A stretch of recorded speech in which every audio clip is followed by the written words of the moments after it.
educational background standpoint, Kannan actually he's a gold medalist in Sanskrit. And very interestingly, he has a Ph.D. in Hatha Yoga, and he has also a Ph.D. in Yoga. So now we know why we have this gentleman here to talk about this subject about yoga. And to his credits, from publication standpoint, there are close to 50 books, 50 that he has jointly edited. And there are many articles and blogs that he has to his credit in journals. And, to be a very interesting thing is there are 10 books that are still waiting to be published. So already 10 books are ready and, waiting to be published. And some of the honorary credits that he has is, in Tamil Nadu, there is a college called as Raja's College. It's 125 years old college. And from that college, he has some honorary titles to his credits as Yoga Sastra Pracharaka as one of the title. And Sahita Visarada is another title.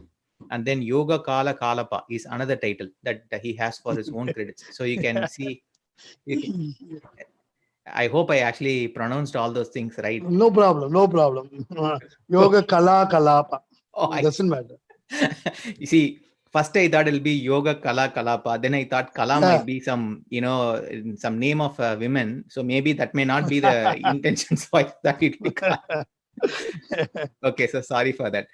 Okay, and then he has also participated in several international conferences in Switzerland, Paris, Singapore, Malaysia, Italy, Germany, Denmark. I did go through this list. I didn't find Canada. So I think Canada is waiting to come. Am I correct, Kannan? Yes. Already I had an offer, but I couldn't come. I see. Okay. But I hope now you will consider taking it. Now sure. Yes. Okay. Fantastic. So now the point is, Kannan, we are very, very happy to be having you with us today. It's really fantastic. We have a lot of people who would like to understand all these subjects in depth. And so we are hoping that the session will be very, very enlightening for every one of us. Okay, so first let's start with the first question, Kannan. How many yogas are there basically? Because, when I went and Googled around, when I wanted to actually, I went for a fitness studio close by about an year back. That's when I got exposed to all these names: Heart Yoga, Iron Yoga, Power Yoga. And then in addition, from the East, we also know these names: Hatha Yoga, Kriya Yoga, Raja Yoga. And, how many types of yoga are there? And if somebody like me who would like to, pick up some yoga and try it out, how do I know which yoga is good for me?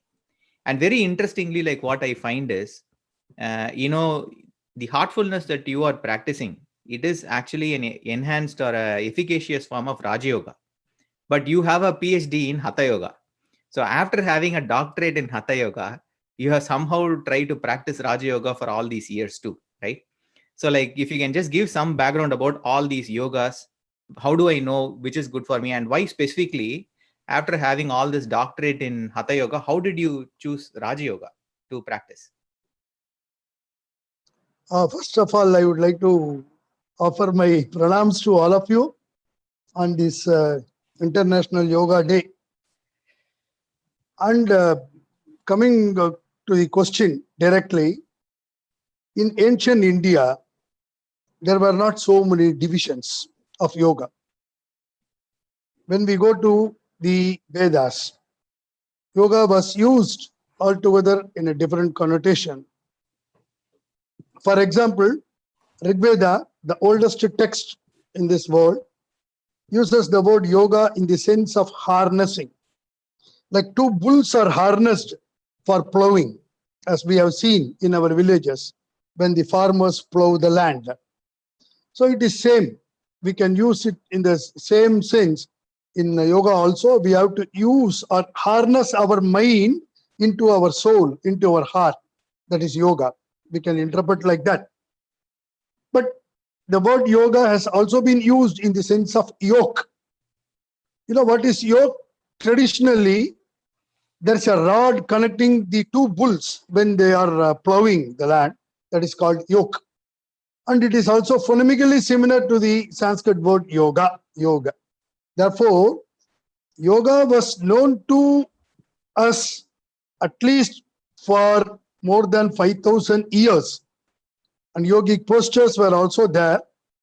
But the organized form of yoga was not to be found in any text.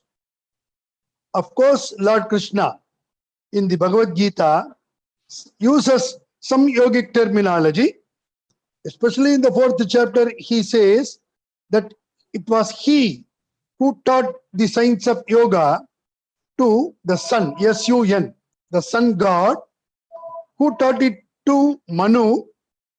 Manu is the originator of all men. Therefore, in Sanskrit, we are all called Manushya because we come from Manu. So, and Manu taught this to Ikshvaku, one of the kings. So, in this way, yoga was taught to the royal personages, and Lord Krishna says that due to ravages of time, this yoga was lost to humanity, and he had come there to instruct the same yoga to Arjuna. Therefore, we have this yoga not called by any name, which was propagated by Lord Krishna. The greatest contribution of Lord Krishna is to introduce the concept of surrender and devotion to yoga. So, bhakti. And interestingly, all the 18 chapters of Bhagavad Gita, in the form of dialogue between Lord Krishna and Arjuna, each chapter is called yoga. So even the first chapter, Arjuna Vishada Yoga, where we find the condition of distress of Arjuna, that is also called yoga. Second chapter is called Sankhya Yoga, Sankhya meaning knowledge. Third chapter is called Karma Yoga, the action. So like this, each chapter, for example, 12th chapter is called Bhakti Yoga, devotion. So each chapter is called yoga. But in the traditional books of yoga, which came after, let us say, 12th century AD, we have only 4 main divisions of yoga: Hatha Yoga, Mantra Yoga, Laya Yoga, and Raja Yoga. So, Hatha Yoga means the yoga which we use with force. And there are limbs in Hatha Yoga, which we may take up later also. Yes. And Mantra Yoga is the using of mantras. Mantra means a mystic syllable. It may be 1 syllable, 2 syllables, a word or a sentence, which is packed with some power. And then we have Laya Yoga. Laya Yoga means the merging of 2. That is, one merging with the other. Laya Yoga. But technically, it is defined as a condition where the past impressions have been eliminated and a person does not have the memory of the objects that were there. So this is called Laya Yoga. And finally, the Raja Yoga or the Royal Yoga. But all the texts on Hatha Yoga agree on this point, that all the other forms of yoga may lead one to Raja Yoga, because Raja Yoga is the ultimate. All these yogas, their power or their role is to lead one to Raja Yoga. And it is through Raja Yoga one attains liberation, or whatever it is, it is called by so many names in literature.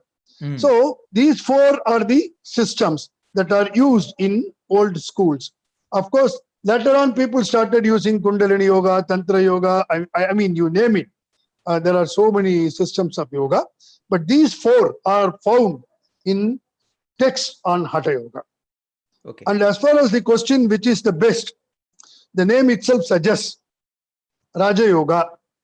Raja means king, royal. The 9th chapter of Bhagavad Gita, Lord Krishna says, Raja Vidya Raja Guhyam. So it is called the royal knowledge and the royal secret. Therefore, it is of very high order. Why should it be called Raja Yoga? Because our system is also called Raja Yoga. Raja means the king.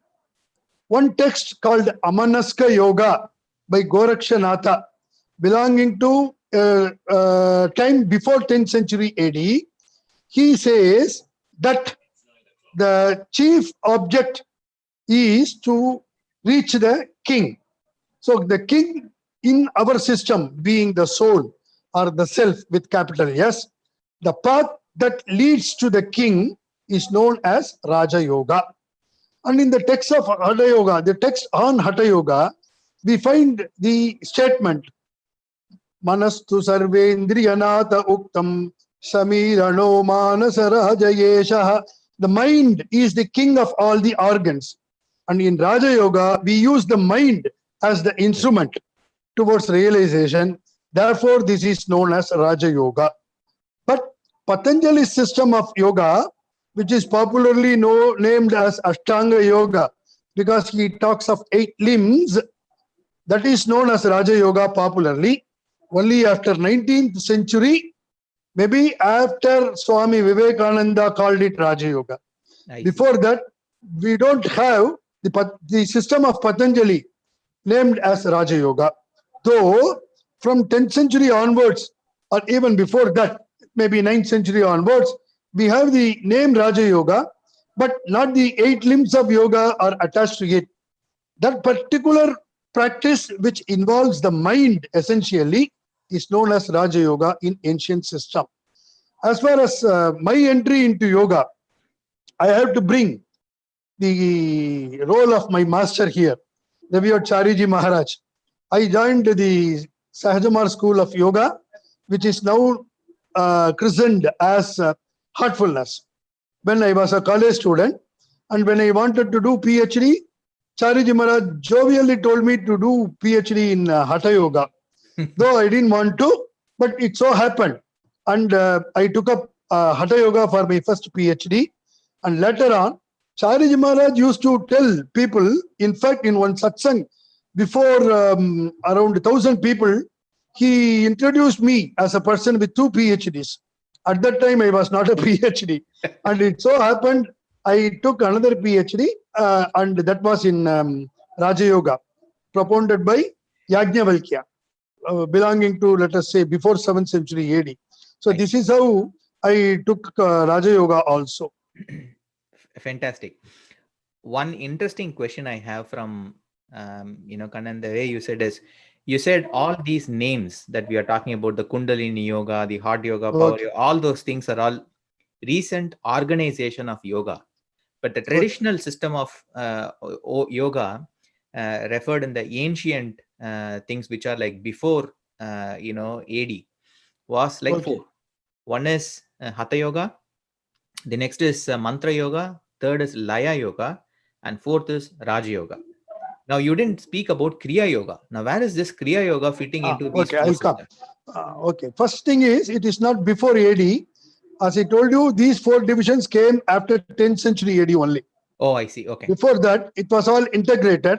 It was only Patanjali, whose date, according to modern scholars, is 150 BC.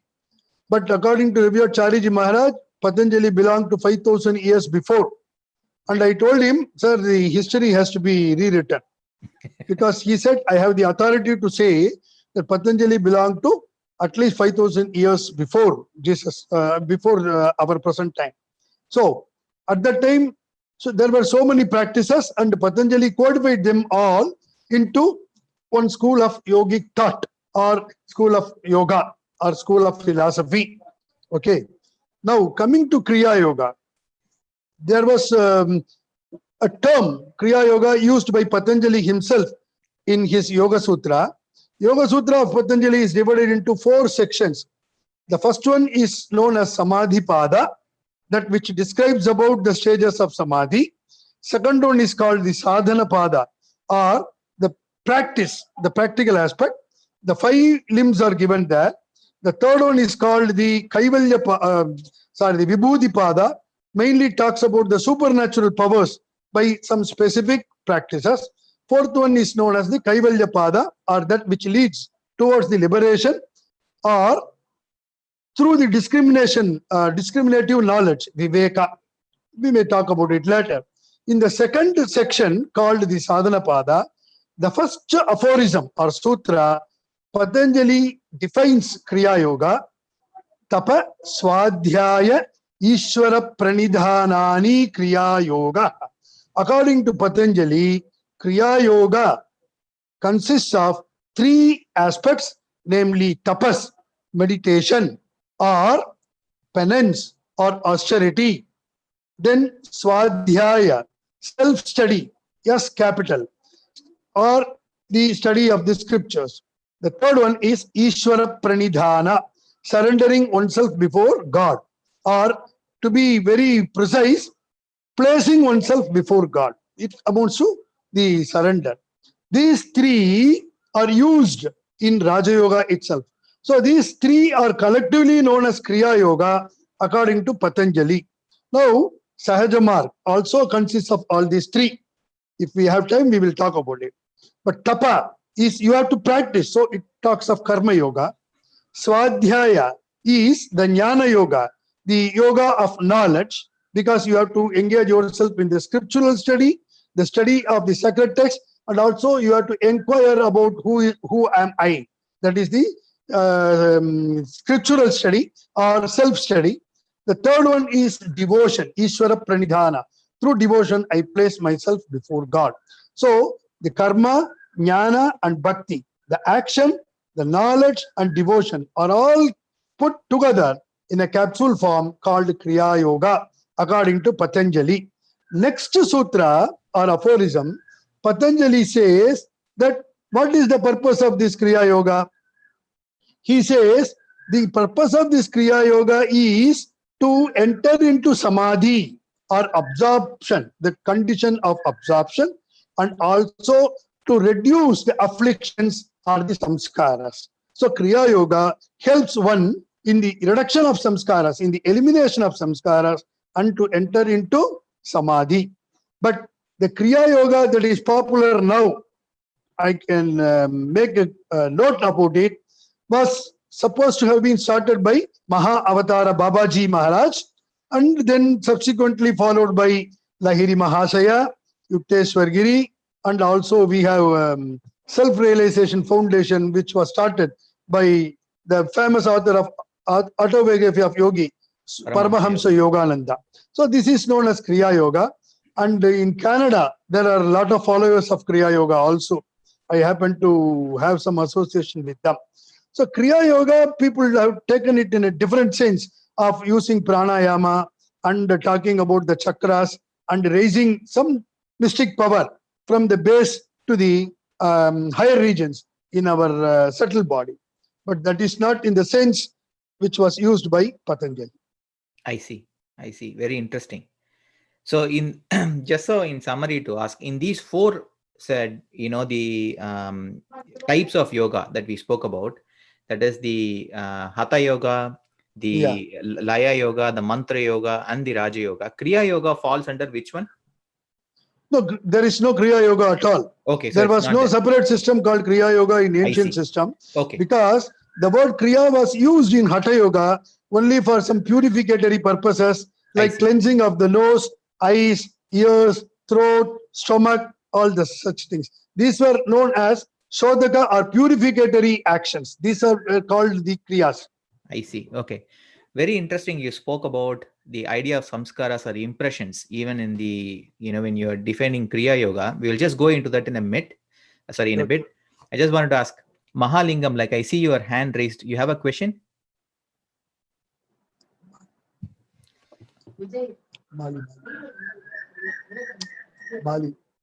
Mahalingam, I see you will have to unmute yourself if you have to ask a question. Thank you guiding me. I am also indeed this way first time. Kindly forgive me and go ahead. The idea is that increasingly we can go in the degree of difficulty in the questions, so that a second ordinary and a general knowledge seeker and a spiritual person in the same way, they all will be able to get clarity because we have Kannan. Yes. Okay. That's it. All right. Increasingly, the question, difficulty value of the question may be increasingly good. Okay. Yes. Thank you so much. That's all. So before we go into the, the next part of the question from what Kannan was saying. I just wanted to take the opportunity to see if anyone has any questions here. Would anyone have any questions that you would like to ask Kannan?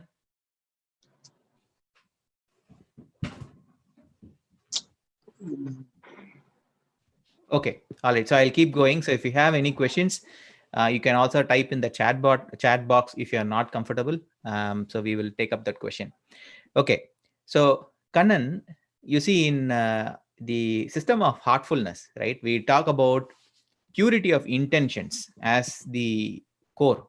So we take up the idea of cleaning the impressions so that the practitioner is able to evolve on this path of the spiritual journey. While talking about Kriya Yoga, or maybe even in the other forms of yoga, do we have the same idea of these impressions and cleaning the impressions available, or is it the purificatory aspect that you spoke about? It's all just on the physical level. No, the concept of cleaning was available in ancient systems, not only in yoga, but was in Vedanta and also in Jainism, as Dr. K.C. Varadachari has written about it, talked about it. The concept of Sambara and Nirjara in Jainism. Okay, the concept of cleaning was certainly available, but the cleaning that is being done in Sahaj Marg system or the heartfulness is certainly not available or unheard of in any other system so far, because here the individual person whom we call the abhyasi, he is supposed to do the cleaning by using his willpower daily, and the preceptor or the trainer who are being appointed by the guru or the master, they are endowed with the power to clean away the samskaras or the impressions, and at the highest level the guru himself is able to clean the impressions of the past. So the cleaning takes place at 3 levels in our system. Of course, in agamic tradition also, these glimpses of this cleaning is available, but it is of a different nature, but certainly not equal to what is available in Sahaj Marg. This is unique feature of Sahaj Marg. I see. Okay. We have a question coming in, Kannan, and this is from Tatiana Karatcheva. Her question is, good morning. I am wondering what Sanskrit Vedas are talking about yogas. Are there any reference of yoga in the Vedas? Of course, we have written about it in my books. Anyway, for example, in Rig Veda, there is a reference to a saint who was meditating with his leg facing upwards and head downwards, which in modern tradition we call Shirasasana. And the word Shirasasana does not appear in any of the texts on Hatha Yoga. It was known as Viparita Karani. Viparita means opposite. So you are doing it opposite. So facing keeping the legs face upwards and the head facing downwards. Such practices were there. Even in the Mohenjo-daro Harappa civilization, the seals that we got, there are evidences of yogic practices. In many of our Upanishads also forming part of the Vedas, we do have the references to yogic practices, and also in Vedas, especially in Brahmanas and Aranyakas, we have references about the chakras, we have references about the practice of yoga, and also some of the nadis. Nadis means the blood channels through which the purified blood runs through our system. So such references are there in Vedic system also. I see. Very nice, very nice, very interesting. Kannan, generally, whenever I have, even in the corporates, right, when we go and talk about, meditation as an offering, that what heartfulness does, what they immediately ask is like, we also have, some mindfulness sessions that we have planned. So it's like generally people observe their breath and then, just focus on their breath or just the breathing itself. Like, so you have to sit and then 10 minutes of breathing, and that is also referred to as meditation. So what do you have to say about this breathing as a way of trying to calm yourself? Is it what meditation is all about? Or is it something to do with meditation also? Okay. Meditation in Sanskrit means dhyanam. It comes from the root dhyai, to think. So Patanjali defines meditation as tatra pratyaya ekatanata dhyanam. To hold your thoughts on a particular object over a period of time is meditation. It may be anything. One person may hold his thought continuously on an external object. It may be on any part of the body, or it may be on the breathing, as you talk about it. What Patanjali says is, you will get the substance of that on which you meditate. So in our system or in our tradition, we have a statement, Yad bhavi tad bhavati. What you meditate upon, you become that. So as Babuji Maharaj said, if you meditate on the ocean, you will get only a lump of salt. So on which you meditate, you derive the benefit of that. But even in Hatha Yoga, there is no reference that one should meditate on the breathing. But you may be conscious of the breathing. There are so many breathing techniques we are not aware of. For example, there is a particular text called Kumbhaga Paddhati, written in 15th to 16th century, which talks of 57 types of pranayama. Okay, 57 types, which excludes the popular 8 types that are given in Hatha Yoga text. Okay, so there are umpteen number of practices that are available. But what happens in meditation? When we are sitting calmly, we can observe that the breathing becomes slow and slower and slower. Because in Hatha Yoga, the texts say that chale vate chalam chittam nischale nischalam bhave. When the mind is wandering, the air or the breathing also wanders. When the mind is controlled or when the mind is fixed, then the breathing also is fixed. It becomes slower, because the mind and the prana, or the breathing, or the life force as it is called, they are closely interrelated. So there are 2 systems. By having a control over prana or breathing, one can make the mind calm. Mainly in Hatha Yoga, this is practiced. In Raja Yoga, as I told you, it deals with the mind. By having control over the mind or regulating the mind, as we do in Sahaj Marg system, by the regulation of the mind, the prana or the movement of the breath is also regulated. In deep meditation, what happens is automatically the pranayama takes place. Now, the text on Hatha Yoga, it will be interesting to note that it says, Marute Madhya Sanchare Manasthairyam Prajayate. When the air is flowing through both the nostrils, that is left and right, the mind becomes calm.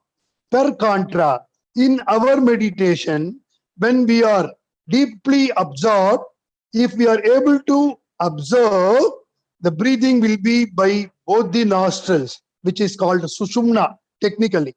Therefore, both the pranayama or the movement of the air within our body and also meditation, they are closely connected. They are interrelated, just like water and milk, which cannot be separated. That is what the Hatha Yoga text says. In the same way, the breath and the meditation is also interrelated. Therefore, when we observe in our meditation, we can see that our breathing also gets slower and slower. And by the time we come out of our deep meditation, we can feel some sort of dryness in our throat, number one. Some people may try to yawn. Yawning will also come because the oxygen intake becomes lesser. You see, when you go deeper and deeper into the water, the oxygen gets slowed down, that is, breathing gets slowed down. Same, when you are going higher and higher in altitude, we get the breathing problem. In the same way, when you go deeper and deeper into your own self, breathing also becomes slower and slower, to the extent that you will be amazed to find that instead of breathing 15 times per minute, as the yoga science says, even modern science also accepts, you will be breathing less number of times. What is the benefit? You see, the ancients observed that the tortoise is breathing 4 times per minute. The lifespan of the tortoise is more. The dog has a breathing of 72 times per minute. Therefore, the lifespan of the dog is 16 to 20 years. Therefore, they observe that if you are able to contain the breathing, then your lifespan will increase. Therefore, yogic text says, so long as there is breath in your body, the movement of the air is within your body, then there is no problem of your life. Therefore, the breathing, they concentrated more so that the lifespan of an individual can be increased. And it was revered Lalaji Maharaj, the Adiguru of the Heartfulness system, who said, anything should be done for the elongation of the human system. Therefore, without spending any money, if somebody is able to elongate his lifespan by having the breathing exercises, why not? It is also accepted. But the idea is, if you want to realize God, it is only through meditation and it is not through breathing. Breathing, according to yoga text, is it will eliminate the diseases. But if done wrongly, yoga texts warn us, caution us, it will give you new diseases. It will lead you to new diseases. Therefore, it has to be done under the guidance of a competent guru. Fantastic. In fact, I had like next to 3 questions and you answered everything in one stroke. The next question that I was actually going to ask is, see, generally it does happen that when we try to do this left nostril breathing or whatever, we also feel calm. So I was going to ask if, let's say, this mind and the breath, are they connected? Which you just gave that example of the chala. I will look at that one again, but you said how the mind wanders, the breath also, like, is kind of active. You beautifully said that. And then I also was going to ask you that I have personally observed when I give sittings, and then some people, when they finish, they actually continue to yawn. And while some feel very refreshed, while the others, they continue to yawn. So I was wondering if, like if there is anything to do, why is there a difference when some feel really refreshed and they want to run while the others are actually like yawning? And that also you beautifully answered it. There are a few questions coming in. So let's see. Before, just 1 minute about the left and right, I will just add one thing. Yes. According to the Swara science of yoga, called Swarodaya, all auspicious things can be done when the left is flowing. Okay. All auspicious things that we think of, it should be done when the left is flowing. All hard things, difficult things, like study of scriptures, listening to Kannan's lecture, all such hard things can be done when the right nostril is flowing. And meditation can be done when the air is flowing through both the nostrils. That is when the mind becomes calm and peaceful. That's all. You see, we want to take up this subject of the nadis, the breath cycles, maybe as a separate session. So we want to expound that idea. Yeah. Okay. So there is one question that has come. One is, what is the use of pranayama, holding the breath? What is the benefit of this pranayama? Oh, there are volumes of literature which have been written on the pranayama. Prana means life force and ayama means extension. So it extends one's life and it removes, as Hatha Yoga Pradipika, the most popular text in Hatha Yoga, says, pranayamena yuktena sarva roga chayo bhavet. By the correct practice of breathing exercises, all the diseases will be eliminated. That is the main advantage of pranayama. And also the text on yoga says, by having a control over prana or the breathing, the mind can also be controlled, regulated, made into a condition of calmness. But the mind can be made into a condition of calmness by so many means, like taking to drugs or an injection or whatever it is. That is not the goal in spirituality. In spirituality, the goal is to transcend the mind, what we call the amanaska in Hatha Yoga. You should transcend the mind, go towards the soul. See, Lord Krishna says, beyond the objects, the sense organs are there. Beyond the sense organs, the mind is there. Beyond the mind, intellect is there. Beyond the intellect is the self or the soul. And we have to travel towards the soul. Therefore, we have to go beyond the mind. But if you want to regulate the mind and go beyond the mind, you have to practice only through the mind. Just like you have to train the horse by riding on the horse. Similarly, you have to regulate the mind and then transcend the mind. That is what we are trying to do in Raja Yoga. Beautiful. So the pranayama automatically takes part in our meditation. We don't do a separate one. But yet, if we want a good health, we can practice it under a competent guru. I see. Okay, beautiful.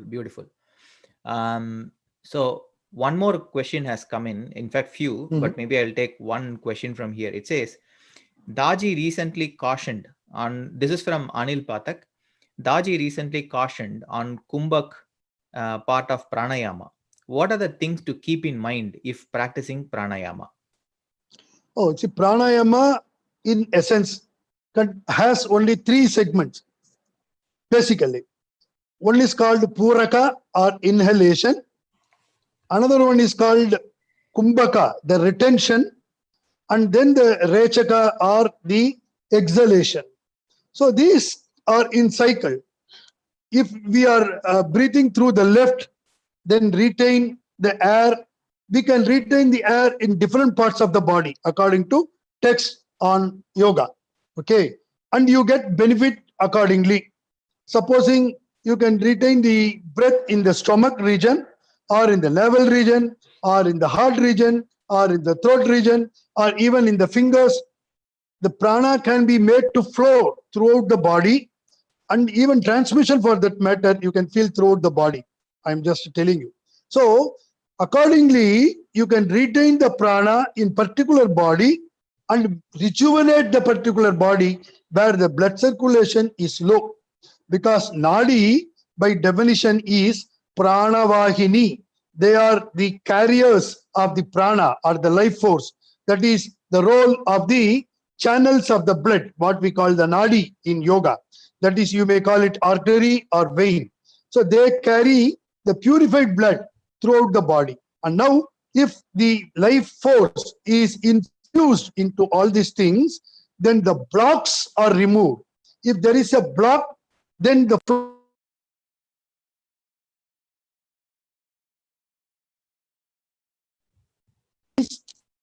what happens is, supposing the flow is stopped, then what happens? You get heart attack. If the flow is stopped in some part of the body, then that part of the body does not get the amount of blood that it deserves. Therefore, pranayama is important in that sense. I see. Beautiful.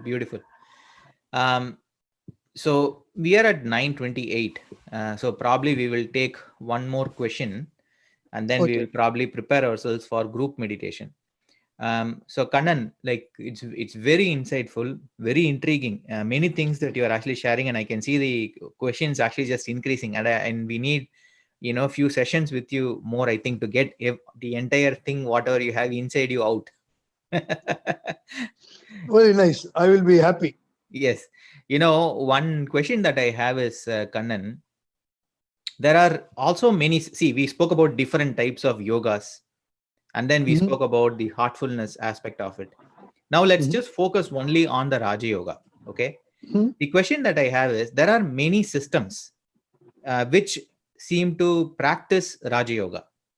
But if you see, they have a different method of meditation. For example, when they take up mind as an aspect, they consider this point over here, and then they say, like, we want to meditate on the mind in this point between the eyebrows. So the question that I have is, why is in heartfulness we meditate on the heart and we say it's Raja Yoga, a system of Raja Yoga, And there are also other systems of Raja Yoga that consider this point over here, and we meditate on that one. Okay. So the importance of the heart as a point of meditation or the center of meditation has been given starting from the Vedas. So for example, all the Upanishads say Hridaya or the heart. The word Hridaya in Sanskrit is from two words, Hridi plus Ayam. Ayam means he, H-E, he. Hridi means in the heart. Because he resides in the heart, it is called Hridayam in Sanskrit, number one. Therefore, it is the seat of divinity. Number two, heart is the seat of emotion.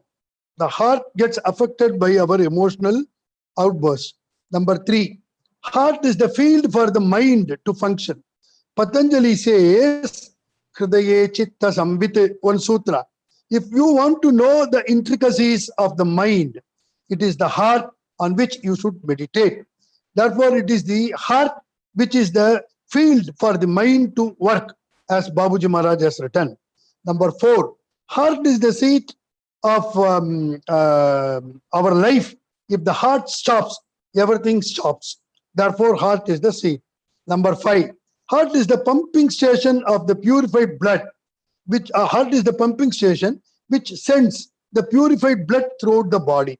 Now, when we meditate in the heart, the blood that runs through the heart, that runs through the system, also gets purified, with the result that the entire personality will also get purified.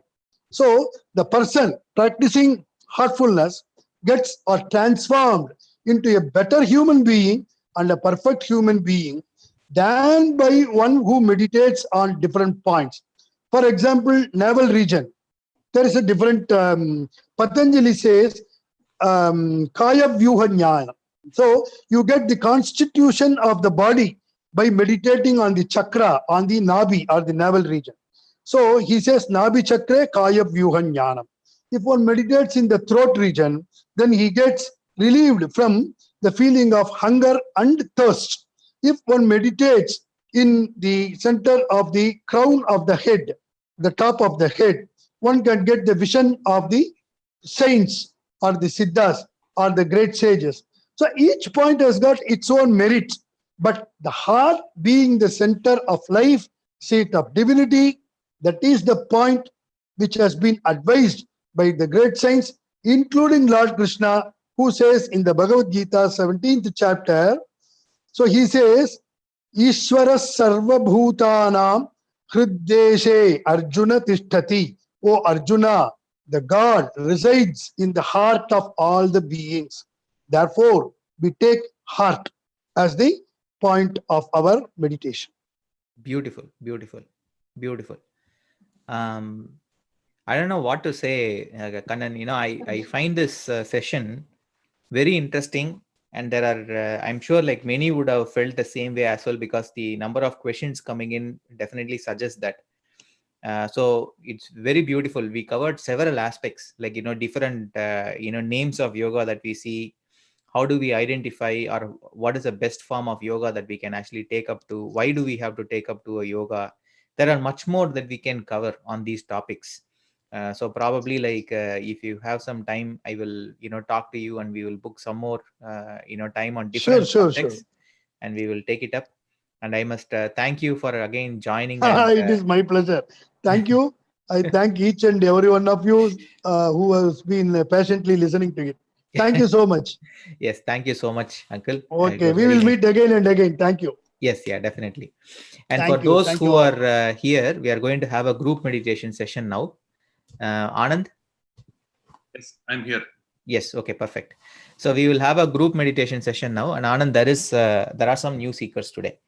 Sure. So if you want to probably explain to them, and then we can get started. Okay. So for the benefit of new seekers, simply close your eyes, relax your body, gently bring the focus to your heart. Have a supposition that there is a divine light present in your heart. Just stay on to the thought as long as I say that's all. While you meditate, there will be a lot of thoughts that keep bothering you. Just ignore them and try to bring the attention to the divine light. Let's get started. Please start meditation.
That's all.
Thank you, Anand.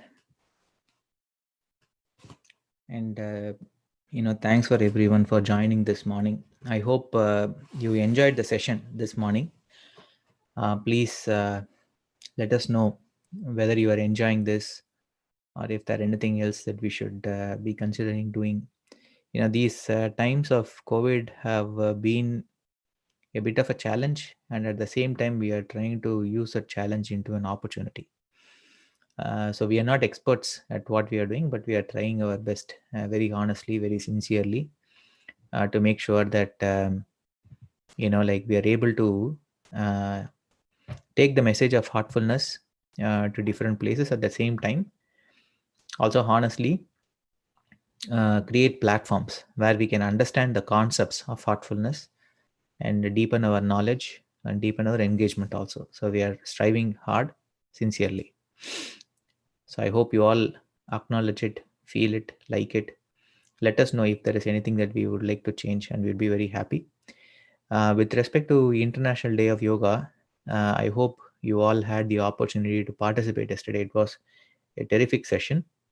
We in the last minute there were several things that that happened, which was something really amazing. We had great media broadcasting sponsors, which all came on board in the last few days. So we had Z Canada, who came on board, and then we had Arj group of magazines that came on board, and then we also had ATN who came on board. So they have several channels and several regional communities that they serve as well. So there were some of the broadcasting sponsors who covered it live yesterday, and they're also retelecasting it today for the North American audience. And there are some who are only doing the retelecasting it today for the North American audience. So first of all, the reach is pretty wide and amazing. So first of all, I would like to thank the media partners who came on board and who is helping us with this one. And Second thing is with respect to the team who worked very hard across Canada. All of us are just volunteers. Like there is really nothing, no one gets any pay or anything like that. The intentions are very simple. Or, there is a message we have, which very genuinely and sincerely we feel that has touched our life. And so we would like to share this with everyone, with the feeling that it will also help everyone. So that's the only motivation, the driving motivation. There is no money, there is no power, there is no position, there is really nothing other than the intention that is really here to drive anyone. So I hope many of you who are watching this will come and give us a hand, because there is a lot more we can do. For kids, we can do several things. We have one lifetime, and in that one lifetime we can definitely make a change. Yesterday, if you had followed what Daji was saying, he was referring to take these moments to take one charity and help people as much as possible. What a great thought it is. We all think about our family and the challenges, the financial challenges we have, and several things about us and our family.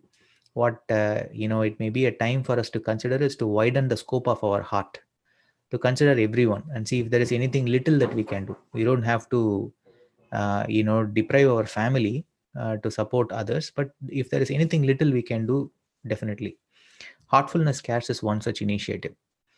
We have been helping a lot of frontline staff, not just the frontline staff, long-term care homes, where you have many of the elderly who are unable to go out and even buy groceries, or there are many elderly people who are not with a great immune system, and so they are in the care of long-term care homes.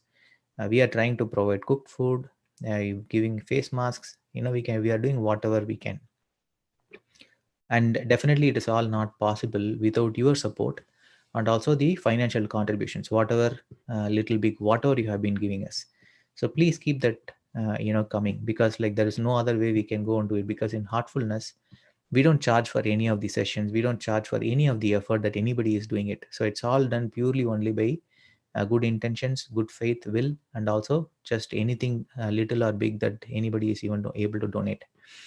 If you are considering to donate and this message resonates with you, please consider sending your donations to ca.treasurer@srcm.org. CA for Canada .treasurer@srcm.org.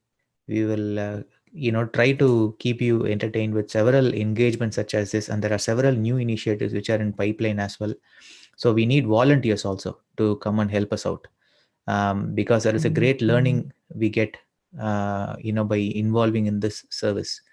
So if you are interested, please reach out to us. We would be very happy to see what help we can get, and we will be able to take this movement forward to the next one. The next session that we have is Wednesday at 7:30 p.m. Yet another heart-to-heart session. And one thing what I would like to say about the Wednesday 7:30 p.m. heart-to-heart session is heartfulness is a movement for everyone, both for us as well as in terms of what we want to contribute to others. Trainers are just one part of that entire puzzle, but it is not completely meant that it's only the trainers who has to take this message across. It's for every one of us. First of all, we practice. Like if you have been in the session with Sanjay Sehgal last week, he had a beautiful message in terms of his interactions with the global guides of heartfulness. First, we have to practice, feel the change in ourselves, and then we go about serving others.